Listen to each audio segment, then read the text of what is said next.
Ini adalah WBCQ, menghadirkan radio World's Last Chance kepada Anda dari Monticello, Maine, Amerika Serikat.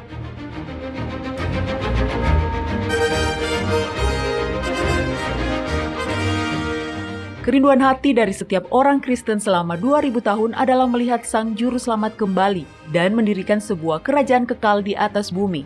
Peristiwa-peristiwa yang terjadi di dunia mengungkap bahwa hal itu akan segera terjadi. Tetaplah bersama kami untuk belajar cara Anda dapat bersiap secara rohani menghadapi peristiwa-peristiwa akhir zaman. Radio WLC mempersiapkan orang untuk hidup dalam kerajaan Yahwa di bumi yang akan ditegakkan saat Kristus kembali.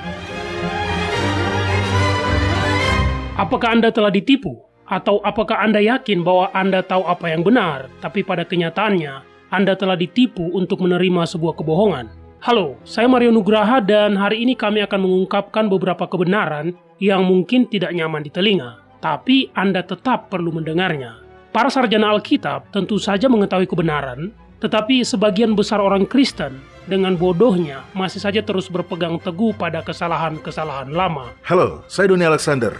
Banyak orang yang sangat meremehkan teori-teori konspirasi. Nah, harus diakui, beberapa teori konspirasi terbaru memang cukup gila, Doni. Seringkali tanpa didukung bukti apapun. Hanya beberapa orang di YouTube yang berbicara dengan sangat yakin, namun mereka mendapatkan pengikut. Orang-orang mempercayai mereka dan mengirimi mereka uang meskipun mereka tidak memberikan bukti pengalaman teruji apapun. Nah, Anda tahu ada alasan untuk itu? Apa itu, Doni? Saya punya kutipan di sini yang mengatakannya dengan sempurna. Ini dia. Tolong bacakan untuk kita, Mario. Dalam kebohongan besar, selalu ada sebuah kekuatan keyakinan tertentu. Karena jumlah massa yang besar, maka lebih mudah menjadi korban kebohongan besar ketimbang kebohongan kecil. Karena orang-orang awam sendiri sering mengatakan kebohongan kecil dalam hal-hal kecil, tetapi mereka akan malu untuk menggunakan kebohongan yang berskala besar. Tidak akan pernah terfikir oleh orang-orang awam untuk mengarang ketidakbenaran yang sangat besar, dan mereka tidak akan percaya bahwa orang lain dapat memiliki kelancangan untuk memutarbalikkan kebenaran dengan begitu parah. Meskipun fakta-fakta yang membuktikan hal ini mungkin telah dibawa dengan jelas ke dalam pikiran mereka, namun mereka masih akan ragu dan bimbang dan akan terus berpikir bahwa mungkin ada penjelasan lain. Kebohongan yang parah selalu meninggalkan jejak di belakangnya, sekalipun hal itu telah diterima secara umum.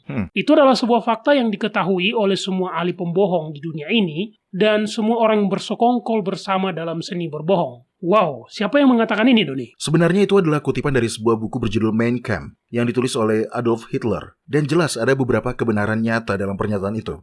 Mari kita sedikit melakukan permainan kata asosiasi. Nah, Mario, saya akan mengucapkan sebuah kata dan Anda akan mengatakan kata apa yang segera muncul di benak Anda. Siap? Oke, ayo mulai. Oke. Pisau. Darah. Serius? Iya, saya tidak bilang itu darah Anda, Doni. Baiklah, kita lanjut. Hitam. Kartu Jack. Wow, bukan hanya seorang pembunuh tapi juga seorang penjudi. Saya jadi khawatir kepada Anda, Mario. Benar-benar khawatir. Oke, baiklah. Yang terakhir, konspirasi. Teori. Saya memang berharap Anda menjawab seperti itu. Iya, banyak orang saat ini ketika mendengar konspirasi langsung berpikir teori. Tetapi begitu Anda memiliki cukup bukti, teori Anda tidak lagi menjadi sebuah teori, dan itu menjadi fakta. Benar. Faktanya, ada cukup banyak ide yang dulunya ditolak orang dan dianggap hanya sebagai sebuah teori konspirasi yang akhirnya terbukti nyata. Oh, benarkah? Seperti apa, Doni? Nah, misalnya pada tahun 1890 hingga 1891, sebuah cerita mulai beredar tentang sekelompok besar penjahat yang beroperasi di belakang layar dengan cara yang sangat terorganisir. Idenya tampak sangat konyol, sehingga kebanyakan orang mengabaikannya dan hanya menganggapnya sebagai sebuah teori konspirasi gila. Barulah kemudian pada tahun 1962, teori itu terbukti benar, ketika seseorang yang bernama Joe Valaki bersaksi di depan Kongres Amerika Serikat tentang keberadaan mafia itu. Itu menarik. Sulit dipercaya keberadaan mafia pernah dianggap sebagai teori konspirasi. Nah, apa Anda tahu dengan yang satu ini? Pada abad ke-20, pemerintah Kanada menyewa seorang profesor di kampus untuk membuat mesin yang dirancang untuk mendeteksi homoseksualitas. Serius? Jadi bagaimana? Apakah alat itu berfungsi dengan baik? Nah, mesin buah itu begitulah mereka menyebutnya. Parah. Namanya lucu, tapi jelas itu menyinggung. Ya, benar. Nah, alat itu mengukur pelebaran pupil ketika gambar erotis sesama jenis ditampilkan. Mereka tidak benar-benar, maksud saya, mereka tidak benar-benar percaya pada alat itu kan?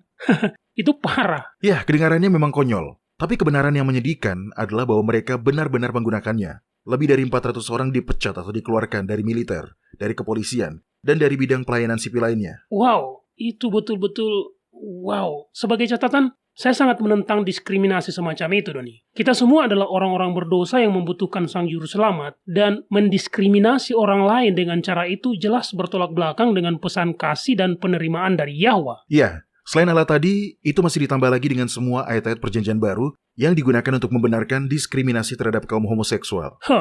Padahal Anda tahu, soal dosa seksual, Alkitab berkata, barang siapa di antara kamu tidak berdosa, hendaklah dia yang pertama melemparkan batu. Benar, tapi bagaimanapun itu, poin yang ingin saya sampaikan adalah bahwa hanya karena sebuah ide baru terdengar gila, bukan berarti itu gila. Hanya karena sebuah konsep baru dipatahkan dan hanya dianggap sebagai sebuah teori konspirasi, tidak berarti hal itu pada faktanya tidak lebih dari sebuah teori. Dengan bukti yang cukup, teori akan menjadi fakta. Jadi, mari kita lihat beberapa bukti bahwa teori ketuhanan Tritunggal tidak dapat dibuktikan dari kitab suci. Kita telah melihat bukti dari kitab suci sebelumnya di episode-episode yang lalu. Jadi kita tidak akan membahasnya lagi sekarang. Untuk hari ini, saya ingin membagikan apa yang dikatakan para sarjana Alkitab tentang doktrin Trinitas dan dasar Alkitab untuk pengajaran ini. Oke, tunggu sebentar. Saya tahu kita telah membahas bukti Alkitab dan sejarah yang membuktikan Trinitas sebagai doktrin para penyembah berhala yang tidak didukung oleh kitab suci. Tapi, bagi para pendengar yang baru pertama kali mendengarkan siaran ini, saya ingin membahas satu hal saja, Doni. Ya, tentu. Silakan Mario. Oke, ketika gagasan bahwa doktrin Trinitas tidak Alkitabiah pertama kali disampaikan kepada saya, terus terang, pada awalnya saya menolaknya. Lagi pula, Alkitab jelas menyebutkan Roh Kudus, ya kan? Selanjutnya, kitab 1 Yohanes pasal 5 ayat 7-8 mengatakan, sebab ada 3 yang memberi kesaksian di dalam sorga, Bapa, Firman, dan Roh Kudus, dan ketiganya adalah satu. Dan ada 3 yang memberi kesaksian di bumi, roh, dan air, dan darah, dan ketiganya adalah satu. Jadi, dengan ayat-ayat itu, bagaimana cara Anda membacanya dan mengatakan bahwa Trinitas itu tidak ada? Benar. Jadi apa yang kemudian membuat Anda sadar, Mario? Nah, berdasarkan hasil studi, saya menemukan bahwa ayat-ayat itu baru ditambahkan pada abad ke-11.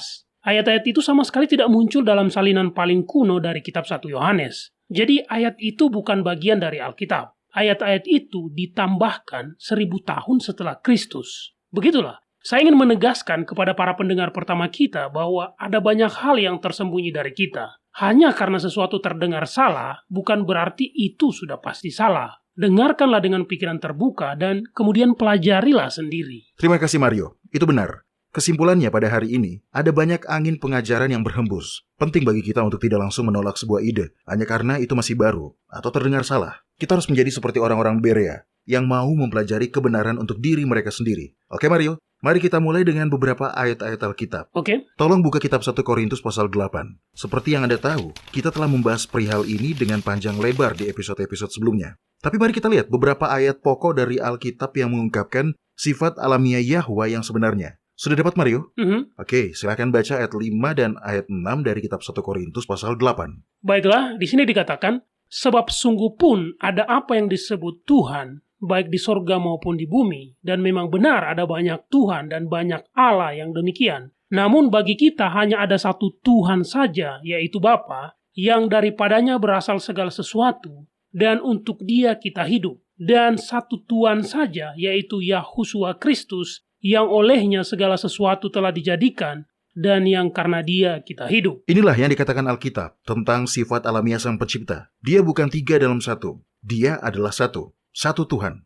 Kitab Maliaki pasal 2 ayat 10 bertanya, bukankah kita sekalian mempunyai satu Bapa? Bukankah satu Allah menciptakan kita? Sekali lagi, hanya satu. Bukan Trinitas. Bukan ketuhanan 3 dalam 1. Tetapi hanya satu Tuhan. Benar, dalam kitab Ulangan pasal 6 ayat 4 dikatakan, dengarlah hai orang Israel, Tuhan itu Allah kita, Tuhan itu esa. Dan tentu saja, Tuhan yang dimaksud di sini adalah Yahwa. Catatan kaki dari ayat ini mengatakan, Yahwa adalah Tuhan kita. Hanya Yahwa saja, Dialah satu-satunya. Jadi Mario dan para pendengar, Tuhan bukanlah sebuah kesatuan atau trinitas, atau sesuatu yang terdiri dari 3 fase. Sebaliknya, Dia adalah satu-satunya Tuhan, yang tetap sama, baik kemarin, hari ini, dan selama-lamanya.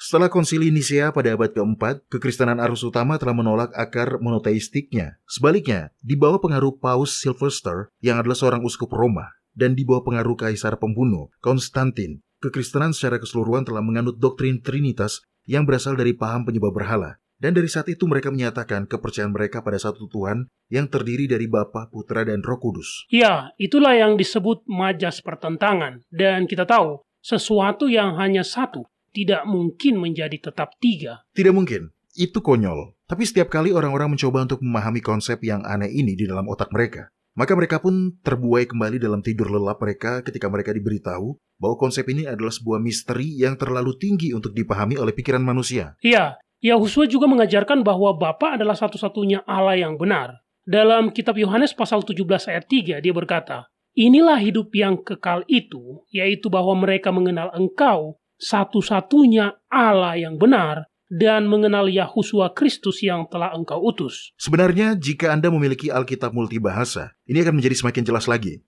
Agustinus, salah satu bapa gereja mula-mula yang dikagumi begitu banyak orang Kristen, sebenarnya mengubah teks tersebut dengan mengatur ulang urutan kata-katanya. Nah, Anda tahu, jika Anda mengatur ulang urutan kata, maka itu berarti Anda mengubah artinya.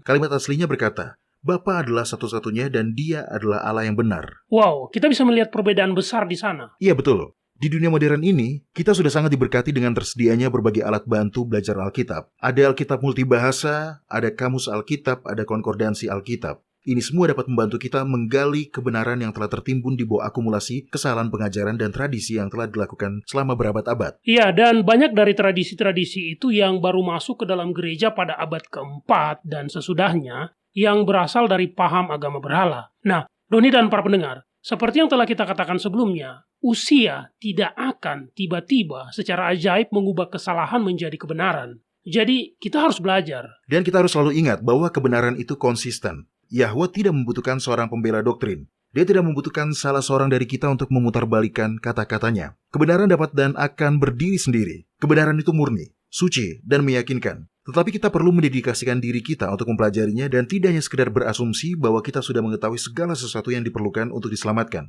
Oke Mario, apa yang dikatakan oleh saksi yang setia kepada orang-orang Laodikia? Tunggu saya buka dulu. Nah, ini dari kitab Wahyu pasal 3 ayat 14-19.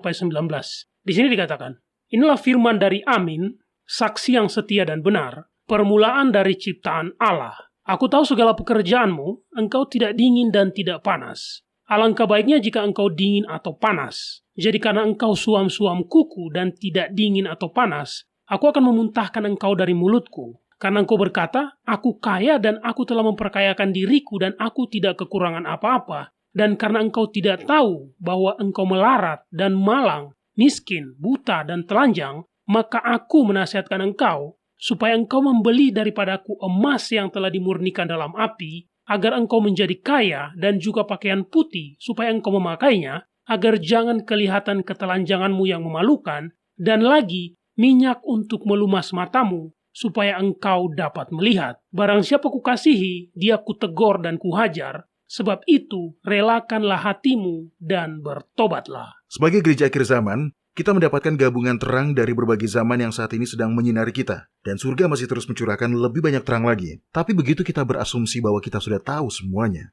dan tidak ada lagi yang perlu kita pelajari, maka secepat itu kita akan jatuh ke dalam perangkap. Sebuah perangkat asumsi yang menyatakan bahwa setiap terang baru yang muncul adalah secara otomatis menjadi salah. Dan itu tentu saja tidak benar. Benar, kita tahu kesombongan rohani sangat berbahaya, dan saya pernah ada di situasi seperti itu, Doni.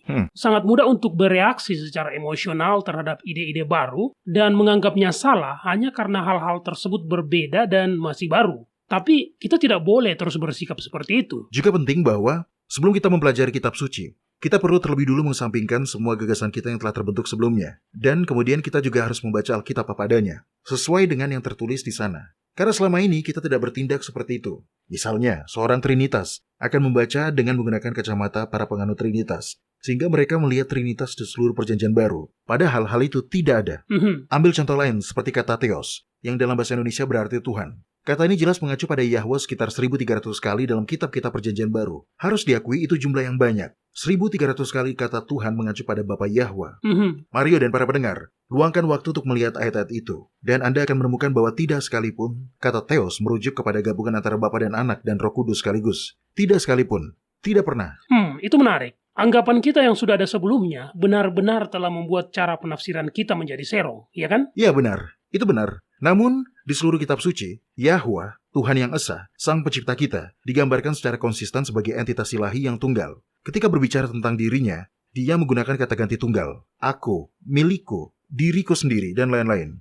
Satu-satunya kata yang mengindikasikan bentuk jamak yang Anda dapatkan di seluruh Alkitab adalah sebuah kata dalam kitab Perjanjian Lama, yaitu Elohim, yang memang digunakan juga untuk merujuk pada Yahwa. Nah, para pendengar, kata Elohim adalah bentuk jamak dari Eloah yang berarti Tuhan atau yang perkasa. Benar. Tapi Doni, bukankah Anda pernah mengatakan bahwa penggunaan kata seperti itu merupakan sebuah gaya bahasa?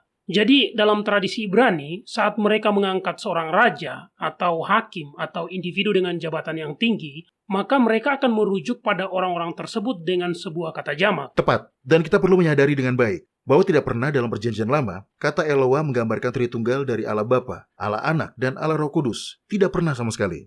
Jadi sekali lagi, penting bagi kita untuk mengesampingkan ide-ide kita yang telah terbentuk sebelumnya ketika mempelajari kitab suci. Dan para sarjana Alkitab mengetahui hal ini. Para sarjana modern sangat menyadari bahwa doktrin Trinitas tidak dapat dibuktikan keberadaannya dalam kitab suci. Dan mereka juga dengan pasti menyadari bahwa doktrin Trinitas ini barulah masuk ke dalam kekristenan berabad-abad setelah Alkitab ditulis. Baiklah, kita akan istirahat sejenak dan saat kita kembali, saya ingin kita membahas ini lebih dalam lagi, Doni. Nah, para pendengar, kami akan segera kembali.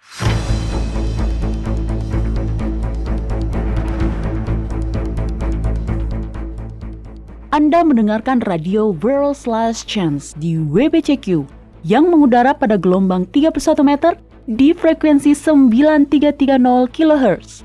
Radio World's Last Chance mempersiapkan orang untuk menyambut Sang Juru Selamat yang segera kembali.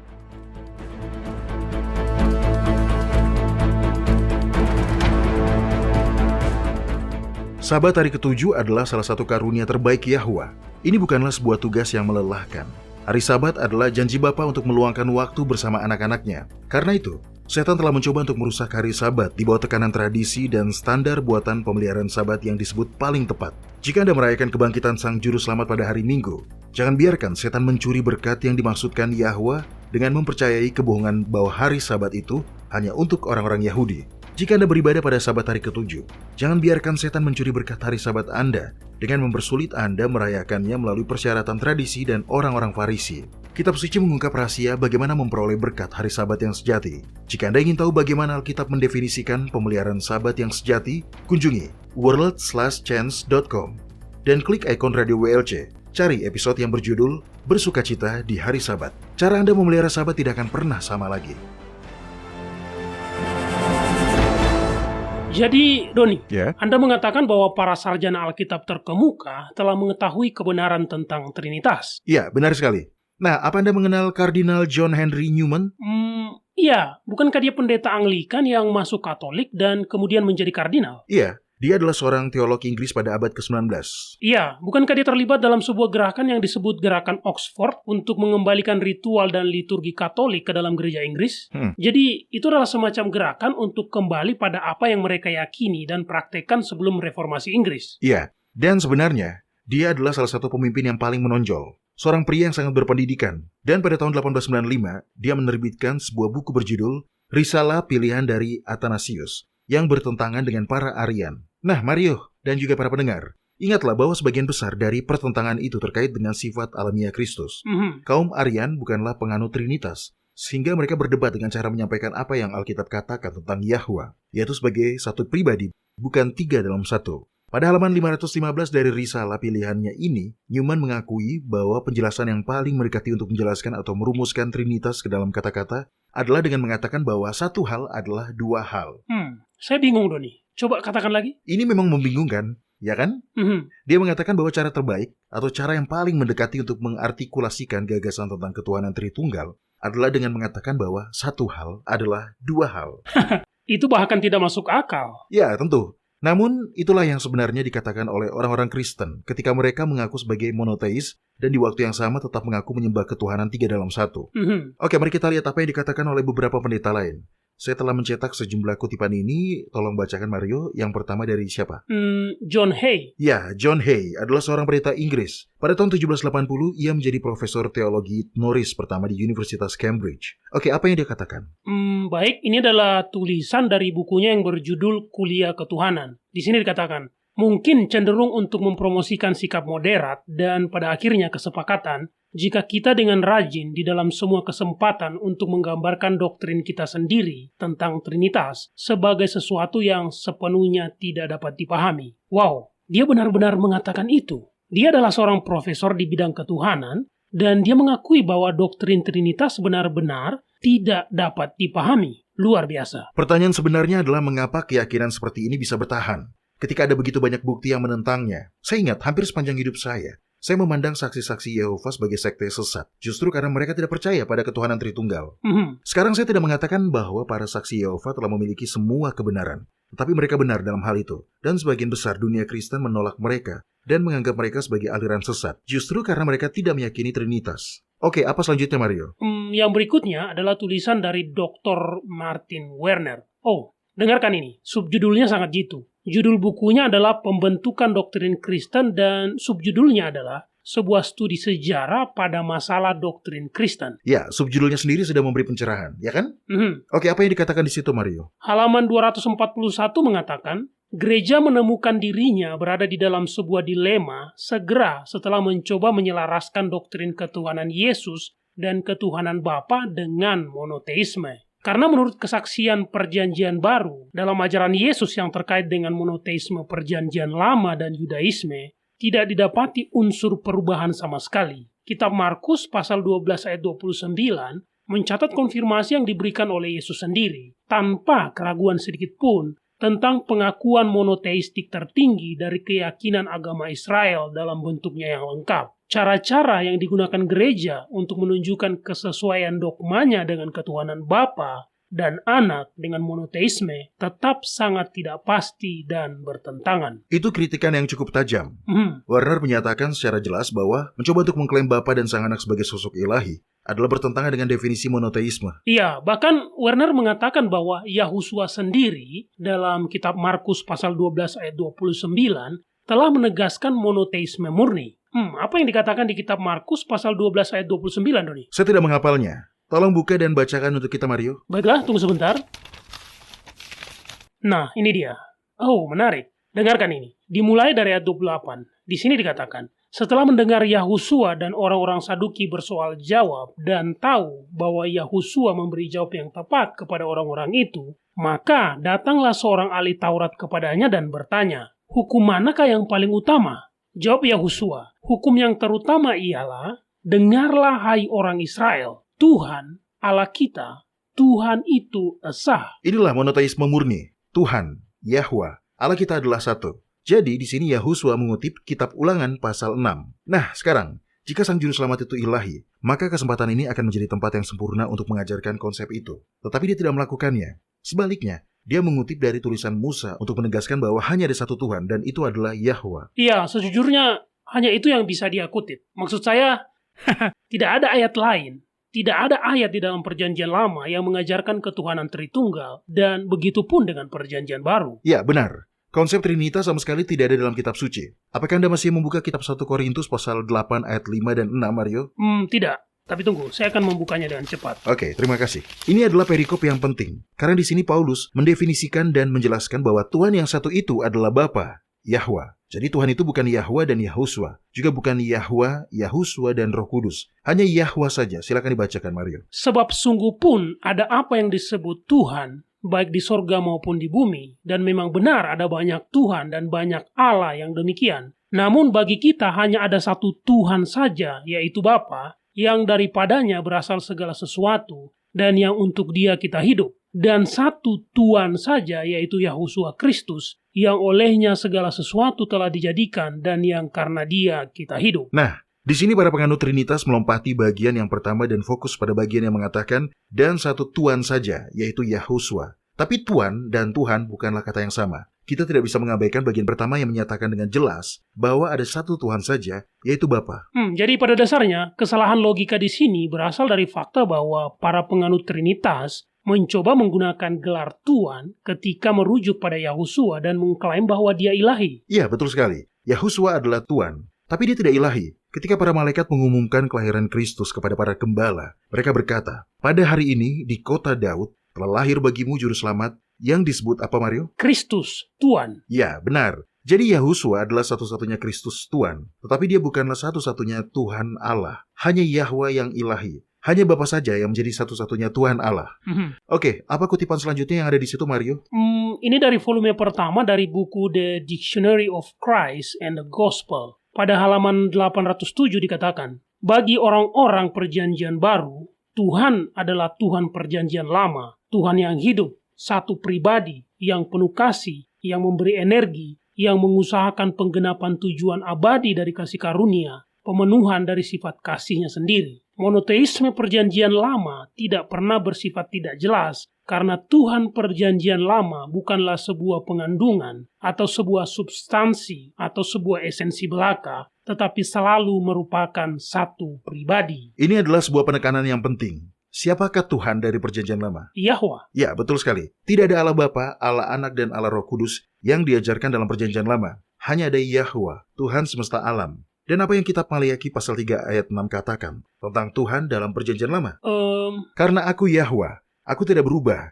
Jadi Tuhan perjanjian lama sama dengan Tuhan perjanjian baru. Karena dari mulutnya sendiri kita mengetahui bahwa dia tidak berubah. Itu benar, dan bukan hanya Yahwa saja yang tidak berubah, tetapi sifatnya juga. Jadi jika dia tidak berubah, itu berarti dia tidak berubah. Jadi mengapa kita harus mengharapkan dia untuk berubah dan menjadi berbeda antara perjanjian lama dan perjanjian baru? Iya, seharusnya kita tidak berharap seperti itu. Sekali lagi, mengapa orang-orang Kristen berpegang teguh pada kepercayaan agama berhala yang sudah ketinggalan zaman ini? Keyakinan seperti ini sudah seharusnya masuk ke dalam tong sampah sejarah, bersama dengan kesalahan-kesalahan yang lain.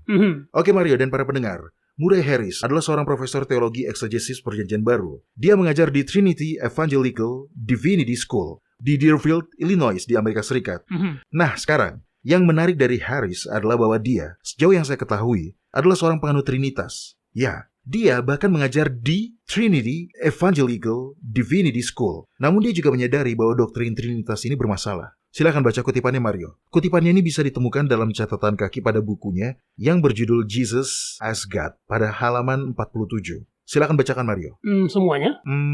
Iya, silakan. Oke, dia berkata, tampaknya tidak sah untuk mengajukan pertanyaan seperti ini. Kepada siapa penulis Ibrani dalam Ibrani pasal 1 ayat 1 merujuk ketika dia berkata, pada zaman dahulu Tuhan berulang kali dalam berbagai cara berbicara kepada nenek moyang kita dengan perantaraan nabi-nabi. Dan itu bukanlah Roh Kudus dalam arti yang sebenarnya. Karena terbukti dari fakta bahwa baik dalam perjanjian lama maupun dalam perjanjian baru, tidak ada roh yang secara tegas disebut Tuhan. Dan terlepas dari fakta bahwa YHWH di dalam Septuaginta setara dengan Kurios atau Tuhan, namun secara teratur diterapkan pada Yesus dalam perjanjian baru, sehingga hal ini kemudian menjadi sekedar sebuah gelar dan bukan sebagai sebuah nama. Adalah tidak mungkin bagi kata Theos atau Tuhan dalam kitab Ibrani pasal 1 ayat 1 untuk merujuk pada Yesus Kristus. Karena kalimat yang sama dalam bahasa Yunani mengandung kutipan, Tuhan telah berbicara pada hari-hari terakhir ini kepada kita melalui perantaraan Sang Anak. Demikian pula pembedaan antara Theos atau Tuhan sebagai pribadi yang berbicara di kedua era, perjanjian lama dan perjanjian baru, dan Sang Anak sebagai sarana berbicara terakhirnya, menunjukkan bahwa dalam pikiran penulis bukanlah Allah Tritunggal berdasarkan teologi Kristen yang berbicara kepada nenek moyang melalui para nabi. Artinya, bagi penulis Ibrani, sama seperti bagi semua penulis perjanjian baru, kitab yang mana saja, Allah nenek moyang kita, Yahwa, tidak lain adalah Allah dan Bapa dari Tuhan kita, Yesus Kristus. Kesimpulan seperti itu sepenuhnya konsisten dengan penggunaan kata Theos atau Tuhan secara teratur di dalam perjanjian baru. Jadi tidaklah pantas untuk menggunakan kata Elohim atau Yahwa untuk merujuk pada Trinitas dalam perjanjian lama ketika dalam perjanjian baru Theos atau Tuhan secara teratur merujuk kepada Bapa saja dan tampaknya tidak pernah kepada Tritunggal. Oke, penjelasannya cukup panjang. Jadi mari kita kupas sedikit. Di sini, Harris berbicara tentang kitab Ibrani pasal 1 yang dimulai dengan penjabaran dari perbedaan yang sangat jelas antara Bapa dan Sang Anak.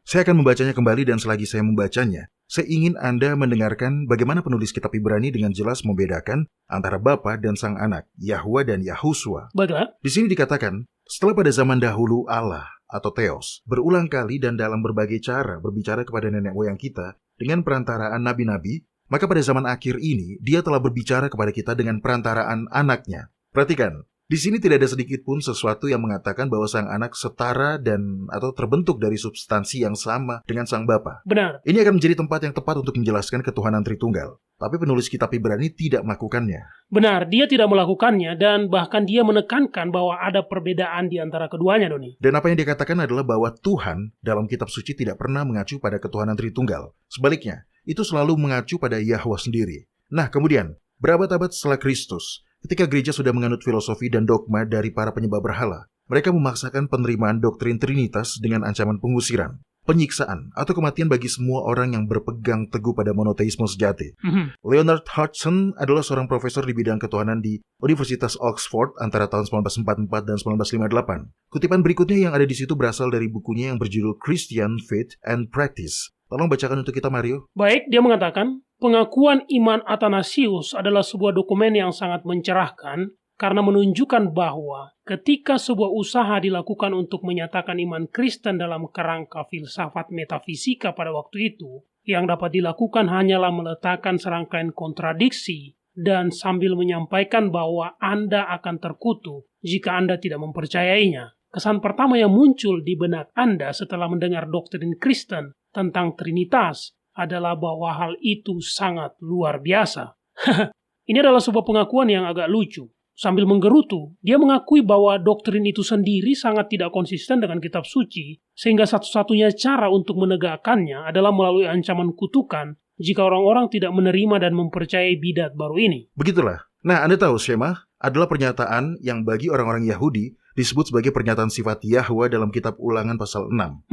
Anda ingat, itu adalah ayat yang mengatakan bahwa Yahwa Eloah kita, Yahwa itu satu. Benar. Nah, Barbara Buzzard dalam artikelnya yang berjudul Praying Like Jesus, The Shema, mengatakan beberapa hal yang menarik. Tolong baca kutipan berikutnya, Mario. Kutipan ini bagus dan menunjukkan pertentangan antara kitab suci dan ajaran sesat Trinitas. Baik, ketika berbicara tentang Trinitas, Barbara berkata, kebenarannya adalah bahwa kredo ini melanggar sema. Bagi Yesus, sema adalah prinsip inti. Bagaimana bisa seseorang yang menganut kredo Yesus dapat dianggap sesat oleh gereja yang mapan? Bagaimana mungkin kita telah mengabaikan atau membatalkan perintah yang terutama dari semua perintah? Tuhan Allah kita adalah Tuhan yang satu. Kitab Ulangan pasal 6 ayat 4. Kitab Markus pasal 12 ayat 29. Profesor Les Hardin berkata, kami yang berada di dalam kekristenan secara tradisional membaca ini sebagai sebuah pernyataan Trinitas. Kami percaya bahwa Tuhan itu 3 lapisan, Bapa, Anak, dan Roh.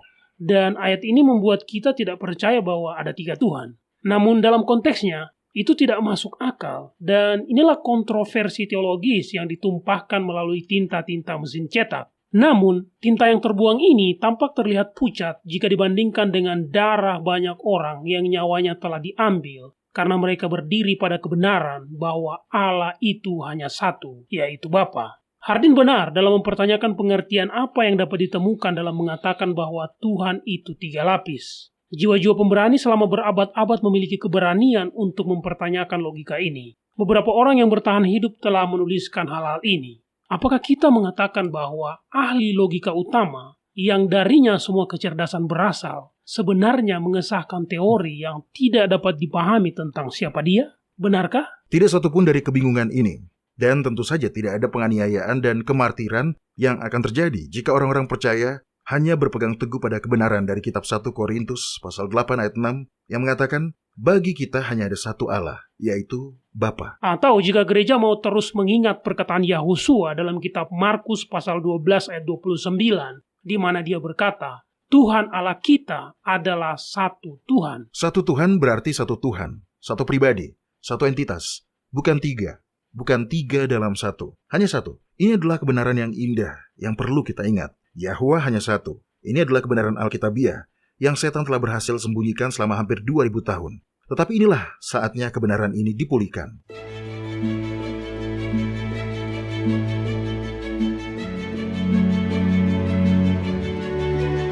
Anda mendengarkan radio World's Last Chance di WBCQ yang mengudara pada gelombang 31 meter di frekuensi 9330 kHz. Radio World's Last Chance mempersiapkan orang untuk menyambut Sang Juru Selamat yang segera kembali.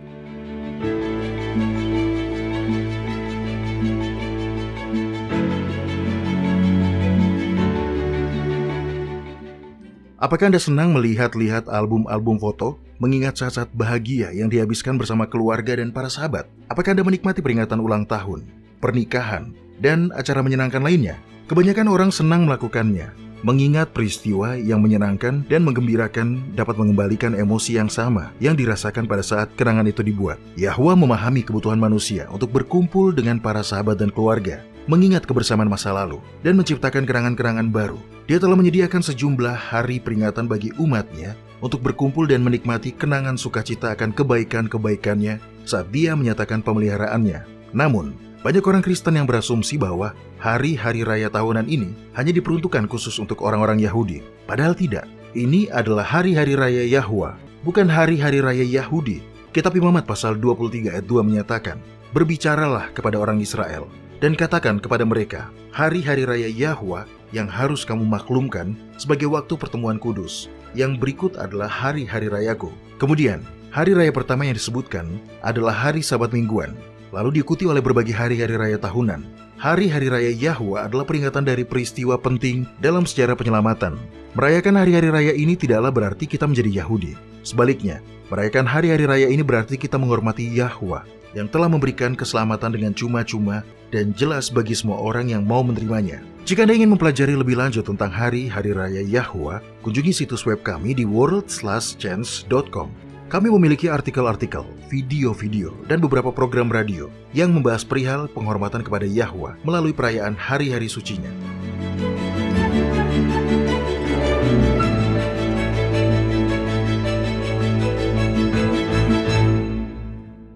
Nah, pertanyaan hari ini yang masuk di kotak surat harian kita datang dari Kota Merah Muda. Coba tebak, Doni, ini dari mana? Jaipur, India. Bukan. Benarkah? Mengapa Anda menjawab Jaipur? Iya, kota ini dikenal sebagai Kota Merah Muda. Rupanya pada tahun 1876, seluruh kota dicat merah muda untuk menyambut suami Ratu Victoria, Pangeran Albert, saat dia mengunjungi kota itu. Dan sejak itu kota tersebut dikenal sebagai Kota Merah Muda. Saya baru tahu. Oke, saya sedang berbicara tentang Kota Merah Muda yang lain. Yang ini ada di Perancis, Doni. Kota apa ya? Paris? Bukan juga. Jawabannya adalah Kota Toulouse. Ini kota yang indah dan sudah berusia lebih dari 2000 tahun. Kota ini dibangun dari batu bata pucat dan dari situlah nama Kota Merah Muda ini berasal, Doni. Ya. Oke, ngomong-ngomong, Analea dari Toulouse menulis, "Saya baru saja menemukan siaran Anda dan telah mendengarkannya. Komentar dan pertanyaan saya berkaitan dengan doa kepada Maria. Saya tahu bahwa banyak orang Protestan mengklaim berdoa kepada Maria sama dengan berdoa kepada berhala. Tetapi saya ingin mengklarifikasi bahwa sebagai seorang Katolik, saya tidak berdoa kepada Maria. Saya berdoa kepada Tuhan, tetapi saya meminta Maria untuk berdoa untuk saya. Dan apa bedanya dengan meminta teman dekat atau anggota keluarga untuk berdoa bersama dengan saya?" Baiklah, pertama izinkan saya mengucapkan terima kasih, Analea, atas komentar Anda. Kita harus sangat berhati-hati untuk selalu akurat dalam setiap pernyataan yang dibuat. Sebuah contoh yang sangat baik adalah orang-orang Kristen yang mengklaim bahwa orang-orang kafir menyembah berhala dan memberikan persembahan pada patung-patung. Iya, dari sejak masa kecil, saya sudah selalu merasa aneh dengan hal itu, Doni. Pada waktu itu, walaupun saya masih kecil, saya tahu bahwa patung-patung yang terbuat dari kayu, batu, atau beton itu tidak dapat melihat atau mendengar. Jadi, mengapa orang-orang berdoa padanya? Tetapi orang-orang kafir tidak benar-benar bertindak seperti itu. Mereka tidak bodoh. Mereka tidak berpikir patung beton atau patung dari kayu atau batu pahatan itu benar-benar dapat melihat atau mendengar. Itu hanyalah simbol yang mereka gunakan untuk mengarahkan pikiran mereka kepada dewa yang mereka sembah. Bisa dibilang seperti patung Yesus yang ditempel banyak orang di rumahnya. Mereka tahu bahwa cetakan itu bukanlah Yahuswa, tetapi mereka menyukai representasi seperti itu, karena itu mengingatkan mereka akan dia. Jadi, Analea, benar, dan untuk itu saya berterima kasih padanya. Nah, sejujurnya saya tidak tahu bahwa orang Katolik tidak berdoa kepada Maria. Saya selalu diberitahu bahwa mereka memang berdoa kepada Maria, Doni. Iya, mungkin beberapa orang seperti itu. Tetapi pertanyaan Analea tadi adalah sebuah pertanyaan yang bagus. Dia hanya meminta Maria untuk berdoa untuknya. Sama seperti Anda meminta seorang sahabat baik Anda untuk bersatu dalam doa bersama Anda. Apa yang salah dengan itu? Nah, ada beberapa alasan mengapa kita tidak meminta Maria untuk berdoa bagi kita. Yang pertama adalah karena dia sudah mati. Iya, saya tahu dari sudut pandang teologi Katolik, hal ini tidak berpengaruh. Tapi Mario, apa yang Alkitab katakan kepada kita tentang orang mati? Nah, kitab Pengkhotbah pasal 9 ayat 5 dan 6 mengatakan, "Karena orang-orang yang hidup tahu bahwa mereka akan mati, tetapi orang yang mati tak tahu apa-apa. Tak ada upah lagi bagi mereka, bahkan kenangan kepada mereka sudah lenyap. Baik kasih mereka maupun kebencian dan kecemburuan mereka sudah lama hilang. dan untuk selama-lamanya tidak ada lagi bahagian mereka dalam segala sesuatu yang terjadi di bawah matahari. Terima kasih Mario. Ada ayat-ayat Alkitab lain yang menjelaskan bahwa tidak ada kesadaran setelah kematian. Tapi itu adalah salah satu ayat yang paling jelas. Nah, para pendengar, kami tidak akan membahas semua ayat-ayat itu sekarang. Dan sebenarnya sudah ada artikel dan video di situs web kami dan di channel YouTube kami yang meninjau perihal ini secara mendalam. Kami juga telah membuat 1 atau 2 episode radio terkait hal ini. Jadi, silakan cari dan dengarkanlah. Nah, sebagai tambahan, Kitab Suci menjelaskan bahwa hanya Yahuswa yang menjadi perantara antara Yahwa dan manusia. Ya, kita semua tahu bahwa Maria sudah jelas adalah seorang perempuan yang sangat taat. Dia tidak akan dipilih untuk melahirkan anak Yahwa jika dia tidak taat. Jadi Maria mengasihi dan menghormati Yahwa, dan Yahwa pun menghargainya dengan menjadikannya ibu dari anaknya. Tapi Maria tetaplah manusia. Oke, apakah Anda berpendapat bahwa Maria lebih dekat dengan Yahuswa dibandingkan siapapun yang lain, Doni? Ya, Maria adalah ibunya. Jadi jelas mereka saling mengasihi, dan itu terlihat dalam berbagai kejadian yang dicatat dalam kitab suci setelah Yahuswa menjadi dewasa. Tapi hal yang harus kita ingat adalah bahwa hubungan Yahuswa dengan Maria memiliki 2 aspek. Pertama, hubungan keluarga. Maria adalah ibu Yahuswa, dan Yahuswa adalah putra Maria. Tapi aspek yang kedua mengungkapkan hubungan yang jauh lebih dekat. Yahuswa adalah juru selamat Maria. Hanya karena Maria adalah ibu Yahuswa, tidak mengubah fakta bahwa Yahuswa tetaplah juru selamat Maria. Ikatan yang paling dekat di antara mereka adalah karena Yahuswa menjadi juru selamat Maria. Itu melebihi kedekatan karena Maria menjadi ibu Yahuswa. Nah Mario, tolong buka kitab Markus pasal 3 dan mari kita lihat bagaimana Yahuswa memperjelas hubungannya dengan Maria. Tolong baca sampai akhir pasal, mulai dari ayat 31. Ini adalah perikop yang penting, karena ini menjelaskan pada tingkat apa seseorang, termasuk Maria, dapat memiliki hubungan kedekatan dengan Sang Juru Selamat. Bagaimana? Sudah dapat Mario? Silakan dibacakan. Lalu datanglah ibu dan saudara-saudara Yahuswa, sementara mereka berdiri di luar, mereka menyuruh orang memanggil dia. Ada orang banyak duduk mengelilingi dia. Mereka berkata kepadanya, "Lihat, ibu dan saudara-saudaramu ada di luar dan berusaha menemui engkau." Jawab Yahuswa kepada mereka, "Siapakah ibuku dan siapa saudara-saudaraku?" Dia melihat kepada orang-orang yang duduk di sekelilingnya itu dan berkata, "Ini ibuku dan saudara-saudaraku. Barang siapa melakukan kehendak Yahwa, dialah saudaraku laki-laki, dialah saudaraku perempuan, dialah ibuku." Jadi di sini kita memiliki dasar yang menjadi pondasi hubungan siapapun dengan Yahuswa. Mereka yang melakukan kehendak Yahwa adalah saudara-saudaranya dan ibunya. Bekerja sama dengan dia dalam memenuhi kehendak Ilahi adalah tindakan yang membuat kita terhubung dengan Sang Juru Selamat. Sekarang, Mario tolong buka kitab Ibrani pasal 10. Ini adalah alasan lain mengapa kita tidak perlu berdoa kepada atau melalui Maria, atau memintanya untuk berdoa bagi kita. Dan itu semua karena pengorbanan Yahuswa memberi kita akses langsung kepada Bapa. Baca ayat 19-23 dari kitab Ibrani pasal 10. Silakan. Jadi saudara-saudara, oleh darah Yahuswa kita sekarang penuh keberanian dapat masuk ke dalam tempat kudus. Karena dia telah membuka jalan yang baru dan yang hidup bagi kita melalui tabir, yaitu dirinya sendiri. Dan kita mempunyai seorang imam besar sebagai kepala rumah Yahwa. Karena itu, marilah kita menghadapi Yahwa dengan hati yang tulus ikhlas dan keyakinan iman yang teguh, oleh karena hati kita telah dibersihkan dari hati nurani yang jahat dan tubuh kita telah dibasuh dengan air yang murni. Marilah kita teguh berpegang pada pengakuan tentang pengharapan kita, sebab Dia yang menjanjikannya setia. Melalui tebusan kematian Yahuswa di kayu salib, setiap orang dari kita sekarang memiliki akses langsung kepada Bapa. Dan walaupun dosa-dosa kita memisahkan kita dari Dia, tapi kasih-Nya bagi kita tidak pernah goyah. Melalui iman dalam darah Yahuswa, bahkan orang berdosa yang paling buruk sekalipun, sekarang dapat mendekati Yahwa untuk dirinya sendiri. Sekali lagi, untuk dirinya sendiri. Jadi kita tidak harus meminta orang lain untuk mendoakan kita. Oke, mungkin kita tidak perlu berdoa melalui Maria, tetapi apakah salah jika kita meminta seseorang untuk berdoa bagi kita, Doni?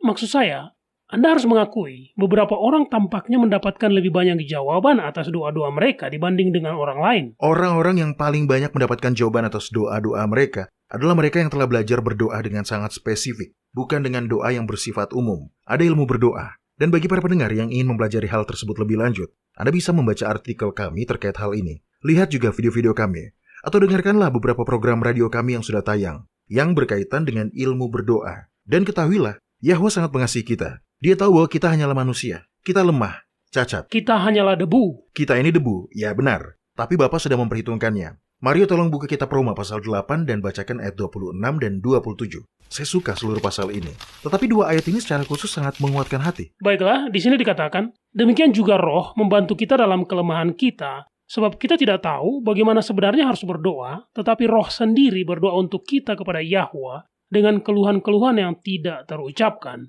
Dan Yahwa yang menyelidiki hati nurani mengetahui maksud Roh itu, yaitu bahwa Dia, sesuai dengan kehendak Yahwa, berdoa untuk orang-orang kudus. Dengan kata lain, Yahwa sendiri mendorong kita bagaimana berdoa dengan cara yang akan membebaskan Dia untuk menjawab doa-doa kita. Itulah gambaran betapa Dia mengasihi kita dan bersedia mendengar dan menjawab doa-doa kita. Ya, itu bagus. Saya menyukainya, Doni. Ini sangat menggembirakan. Saya tahu untuk diri saya sendiri, kadang-kadang saya merasa doa saya tidak terkabul karena saya tidak mengucapkan kata-kata yang tepat atau memohon dengan cukup keras. Anda mengatakan bahwa orang yang doanya paling banyak dikabulkan telah belajar berdoa secara, apa tadi, Doni? Secara spesifik. Terlalu sering orang begitu takut meminta sesuatu yang mungkin bukan kehendak Yahwa. Sehingga mereka berdoa begitu umum dan membuat permintaan yang terbuka. Sehingga, bahkan ketika Yahwa sudah menjawabnya, mereka tidak tahu bahwa ternyata doanya telah terjawab. Iya, tapi ayolah. Anda tahu adalah hal yang menakutkan untuk melawan kehendak Yahwa. Ya, itu benar. Tapi tidakkah Anda sadar bahwa Yahwa tahu apa yang ada di dalam hati?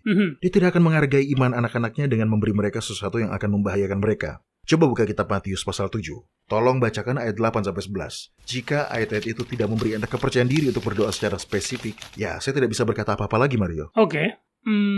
Karena setiap orang yang meminta, menerima, dan setiap orang yang mencari, mendapat, dan setiap orang yang mengetok, baginya pintu dibukakan. Adakah seorang daripadamu yang memberi batu kepada anaknya jika dia meminta roti, atau memberi ular jika ia meminta ikan? Jadi, jika kamu yang jahat tahu memberi pemberian yang baik kepada anak-anakmu, apalagi Bapamu yang di sorga, Dia akan memberikan yang baik kepada mereka yang meminta kepadanya. Mintalah kepada Bapa apa yang Anda butuhkan. Mintalah kepadanya apa yang Anda inginkan. Tentu, Dia bukan mesin penjual otomatis raksasa di langit. Tetapi Dia menginginkan yang terbaik untuk Anda. Dan Dia menginginkan kebahagiaan Anda. Dia memberi kita setiap indikasi bahwa Dia ingin kita datang kepadanya dengan masalah kita, ketakutan kita, perjuangan kita, dan kegembiraan dan kemenangan kita. Dia menginginkan hubungan dengan kita secara individu. Jadi pergilah kepadanya. Anda tidak akan pernah membuat dia kelelahan. Anda tidak akan pernah membuat dia pusing. Dia menunggu Anda. Dia tidak akan memaksakan dirinya berada di tempat di mana dia tidak diinginkan. Tapi dia menginginkan hubungan pribadi dengan setiap anaknya. Itu indah dan sangat menginspirasi iman.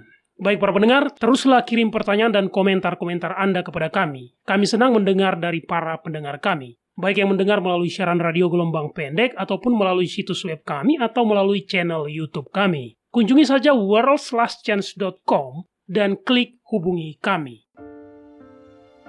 Anda menyukai apa yang Anda dengar? Kunjungi situs kami di worldslastchance.com untuk mendengarkan episode-episode lain dari program radio kami. Radio World's Last Chance mempersiapkan orang untuk menyambut Sang Juru Selamat yang segera kembali.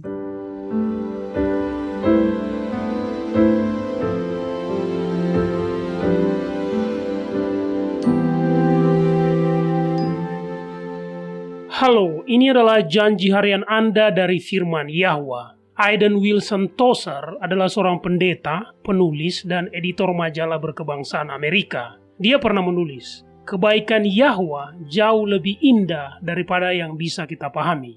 Kebaikan dan kasih Yahwa bagi anak-anak duniawinya begitu besar, sehingga dia menunggu dalam kerinduan dan keinginan yang besar untuk menolong di dalam segala sesuatu. Walaupun dia tidak pernah memaksakan kehadirannya di tempat di mana dia tidak diinginkan, tetapi Bapa selalu hadir untuk menolong ketika dipanggil. Seperti yang dikatakan dalam kitab Mazmur pasal 46, Eloa itu bagi kita tempat perlindungan dan kekuatan. Sebagai penolong dalam kesesakan sangat terbukti. Roger Morneau bekerja di bidang periklanan. Karena dia menjual ruang iklan, pekerjaannya ini membuat dia harus meluangkan banyak waktu di lapangan untuk mengunjungi para klien. Pada suatu malam di musim dingin, saat dia berkendara pulang di jalanan yang licin, dia menghabiskan waktu dengan menghafal kitab 2 Tawarik pasal 16 ayat 9 yang mengatakan, karena mata Yahwa menjelajah seluruh bumi untuk melimpahkan kekuatannya kepada mereka yang bersungguh hati terhadap dia. Es yang mencair di siang hari telah membeku kembali setelah matahari musim dingin terbenam lebih awal dan jalanan pun menjadi sedingin es kembali. Ketika tiba pada sebuah tikungan tajam, Roger mendapati dirinya langsung mengarah ke kuda besar yang berdiri di tengah jalan. Tidak ada cara untuk menghindari kecelakaan. Bahkan tidak ada waktu untuk berdoa secara penuh. Roger hanya punya waktu untuk berteriak, Yahwa yang terkasih. Segera, kekuatan yang selama ini dia percayai sebagai roh Yahwa mengambil kendali kemudi dan melaju lurus ke arah kaki depan kuda tersebut. Di saat motornya sudah hampir menabrak kaki depan kuda itu langsung berdiri dengan dua kaki belakangnya. Roger merunduk serendah yang dia bisa agar kuku-kuku kaki depan kuda itu tidak mengenainya. Dan dia berhasil menghindar dengan jarak yang sangat tipis. Karena masih gemetar pada kejadian itu, Roger meluangkan waktu sejenak untuk menormalkan detak jantungnya. Lalu menaikkan doa terima kasih dengan sepenuh hatinya. Setelah kembali melanjutkan perjalanan, dia menyadari kuda itu berbahaya bagi pengemudi lain. Jadi dia pergi ke rumah pertanian terdekat. Dia menceritakan kuda itu kepada seorang pria, dan pria itu segera menyadari bahwa itu adalah kuda milik tetangganya. Pria itu pun menelpon tetangganya yang kemudian merasa kebingungan karena tetangganya itu baru beberapa menit sebelumnya telah mengunci kuda itu dengan aman di kandangnya. Namun, tetangganya akan pergi memeriksanya lagi. Beberapa menit kemudian, tetangganya itu menelpon kembali dan dia menyampaikan bahwa entah bagaimana, dia tidak tahu caranya bagaimana, kudanya berhasil keluar. Pintu kandang maupun gudangnya terbuka lebar.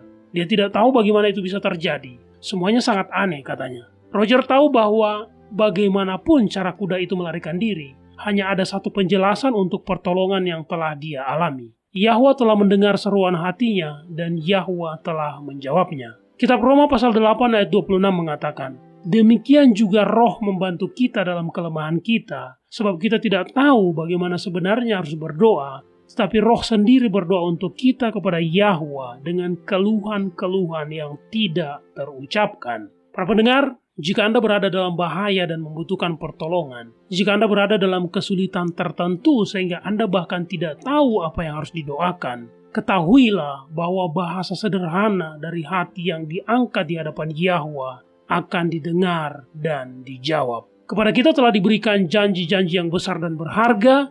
Majulah dan mulailah mengaminkannya.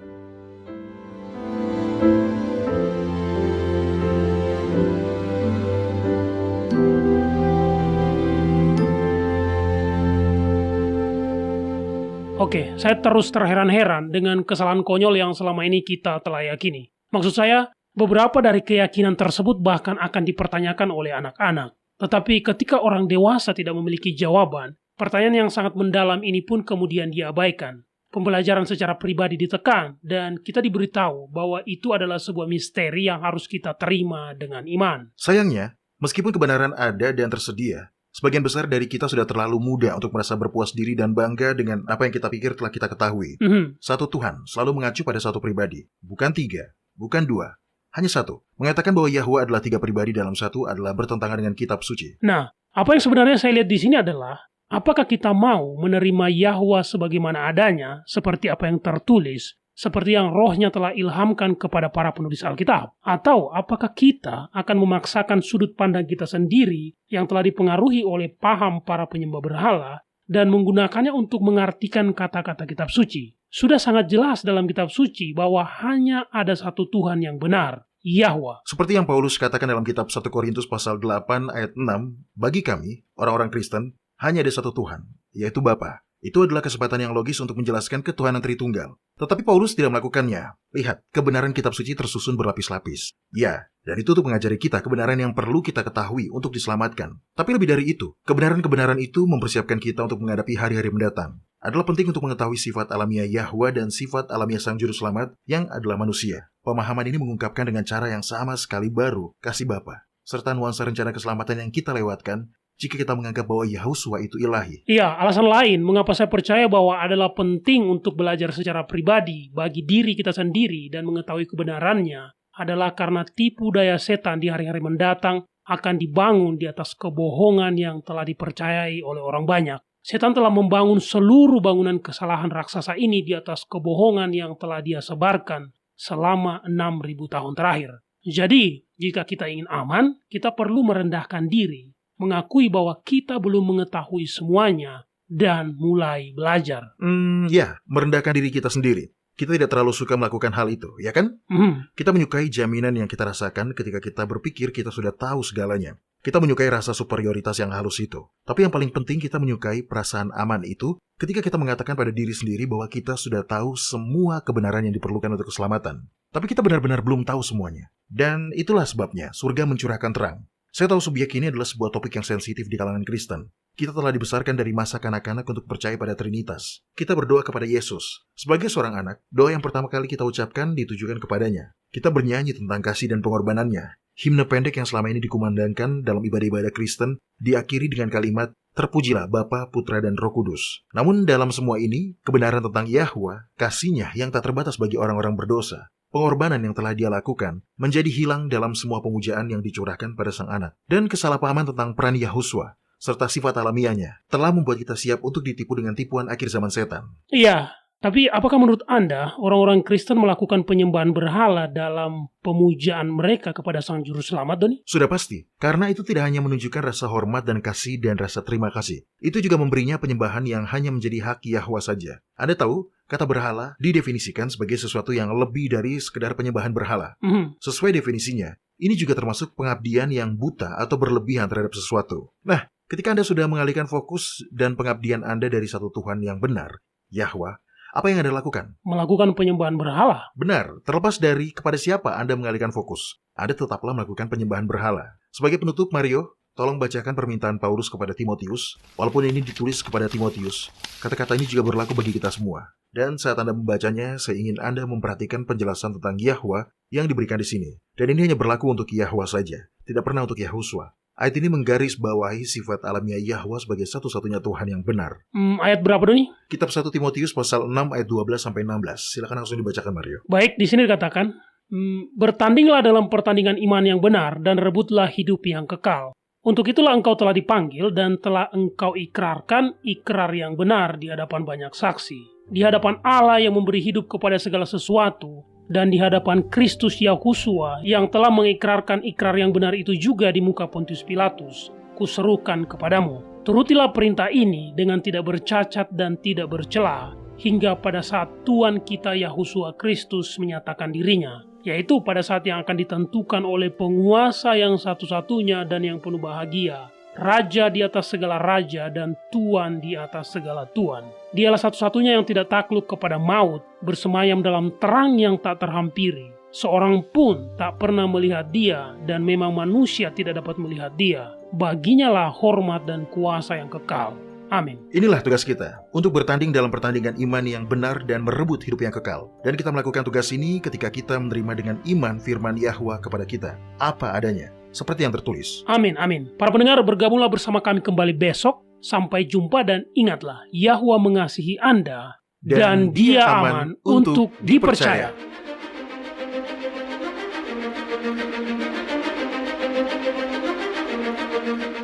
Anda baru saja mendengarkan radio WLC.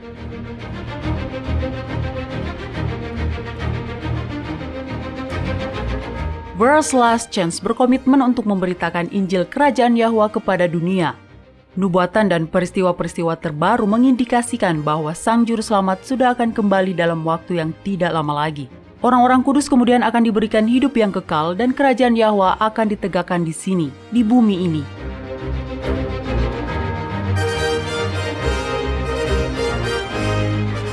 Tidak ada waktu yang bisa disia-siakan. Terimalah anugerah keselamatan hari ini dan izinkan Yahwa menyelimuti Anda dengan kebenaran Kristus.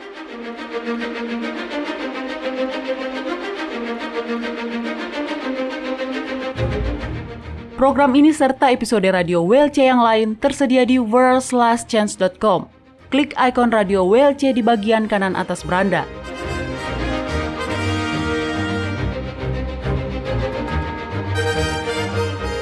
Bergabunglah kembali bersama kami besok untuk menerima berbagai pesan kebenaran lain di WBCQ yang mengudara pada gelombang 31 meter di frekuensi 9330 kHz.